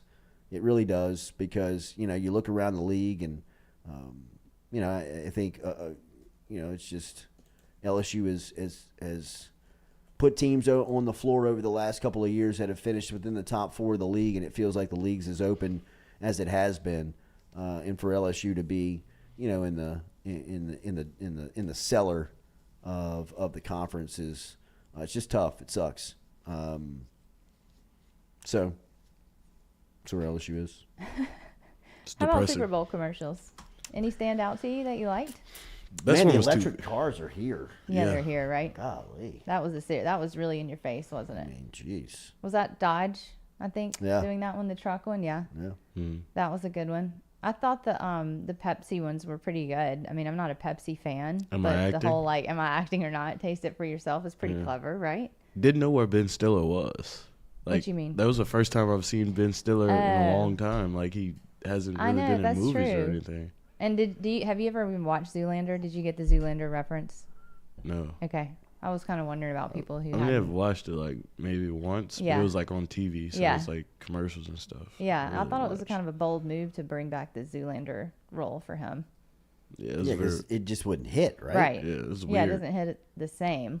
And he was young when he did that. Yeah, right? he was. So yeah, I thought that was a little strange. Steve Martin was funny in his version of it, I thought. And then I thought the Bud Light with the Hold music was pretty freaking funny. Yeah. Because I love that. That Hold song is hilarious to me. I also like the one with the Hispanic girl with the flags, where everybody's trying to get her flag. Oh, the flag football one. Yeah. That was good. That one was really good. And then her mom at the end.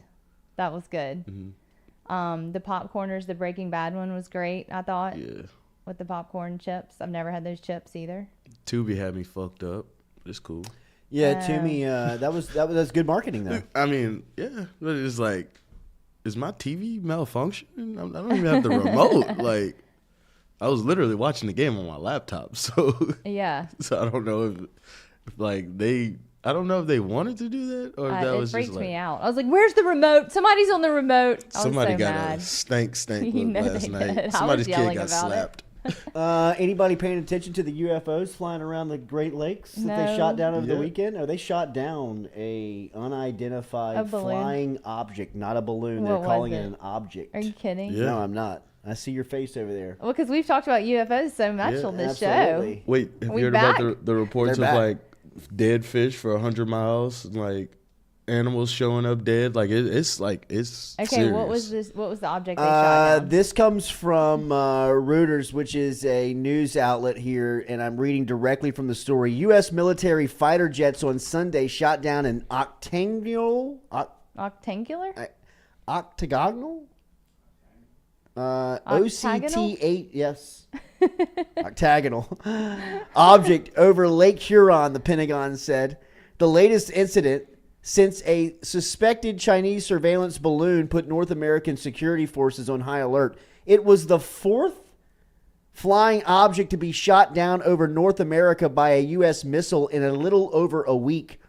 China's foreign ministry said it had no information on the latest 3 flying objects shot down by the U.S. Oh, really? Thanks. I feel like somebody's just messing with us at this point. And this coming from head of North American Aerospace Defense Command and Northern Command, NORAD, as it's referred to in the government. We're not calling them balloons. We're calling them objects for a reason. Okay. Is there a picture of the octagonal one that got shot down? I have not seen a picture. Okay. I'll let the intel community and the counterintelligence community figure out how they want to handle it or how they want to announce it. Was more from the NORAD director. What? All I can tell you, Katie, is that the UFO is here. The aliens are upon us. And the aliens know that I have been a huge ally to them. They do know that. For the last 5 years. Since this has become public knowledge, aliens, I have said out loud and privately how much I am on your side and how much I want to hang and party with you folks. Well, they're hearing it if it's privately said too. So if you're getting shot down over Lake Huron, know that you have a safe space in South Louisiana with us over here at FM Digital Media. Where's Lake Huron? Michigan. Okay. I don't know how much we could get from this video, but this is this trucks hauling a UFO. This is like the right one here. That thing is it? Look at that. On that trailer? That ball thing? Stewie, look at it. It's feels like Independence Day. And then there's like trucks following behind it. God, dude. Okay, that's weird. They're in the desert too. The aliens are here, man. That's weird, right? I've been telling y'all for years. So do you think the balloon really wasn't like from China? I thought that was a China thing. Here's the deal on the balloon, man. Maybe I'm just this stuff's over my head. Do you really want to announce this on national news that you're shooting down spy balloons over Montana and then like getting somebody for the government to quote and say, "We didn't know"? No. Like there's no way they're going to dupe me on this. That No. they're saying, "Hey, look at this spy balloon over here." I know. that we're Exactly. claiming we didn't know about. First Right. and foremost, if you didn't know, I mean, that's insubordination. Yeah. You know what I mean? Like Right. if somebody's flying a spying type of Mm-hmm. piece of equipment over our country and it gets to Montana and somebody is like, oh, well, look at that. Yeah, something doesn't track there. No way. I don't like it either. No and way. I was watching Face the Nation on CBS Sunday morning, and I can't remember who was on there, some congressman, and he was like, we don't even know if that was for sure from China. I mean, like dude, there were don't American say that parts out in loud. it. Like, we really want to say that I out loud? know. Well, like, what the hell is it I mean, then? like, if nothing else, let's just have a firm stance on something like that. Let's have a company line. Right. And it's not very good spying, right? When you just have a random white balloon floating around down low, everyone can see Well, sure it. it is. If you tell everybody to look at the balloon and they're flying UFOs in on the That's backside. right. You know what I mean? While they're shooting down hot air balloons, we're landing UFOs in your backyards. Right. But haven't they shot down like 4 balloons, maybe? And people are saying like random Whoa, civilians Stewie, is that the use UFO? balloons. That's Yeah. it. There's one of them. There's I just typed Was this in- yesterday? I typed in UFO on Twitter, and this is one of the top searches. Look at him, bro. I mean, that looks like a drone, though. To This is me, from right? February 11th. Did the drone drop like that? I don't know. I don't fly drones. There it comes back again. I just think the whole thing is weird. All the balloon. I mean, civilians do use balloons to like collect like data and stuff. So, like, Yeah, Katie, I don't know. Really know for Kind sure. of in on the. I just, I'm a person that needs proof. That's all I'm saying. I hear you. Like, I need the proof. I'm not I hear believing you. in it. You just saw without the proof. 18-wheeler going down I did going see down the that. street. I did see that. I mean, it looked like Independence Day. That's pretty creepy. All right, hit that like button, share button, comment button. Monday over here at FM Digital Media, which means a stacked day of programming for you. Remember, Nick Diaz and Out of My League coming up at 3 o'clock this afternoon. Mic'd up 6 o'clock this afternoon. Chopping it up with Kador this morning is what you can catch as well over here at FM Digital Media. Get in touch with us at the Culotta Show. Make sure to hit that like button, share button, comment button, as we'll be back with you tomorrow morning. Have a great Monday.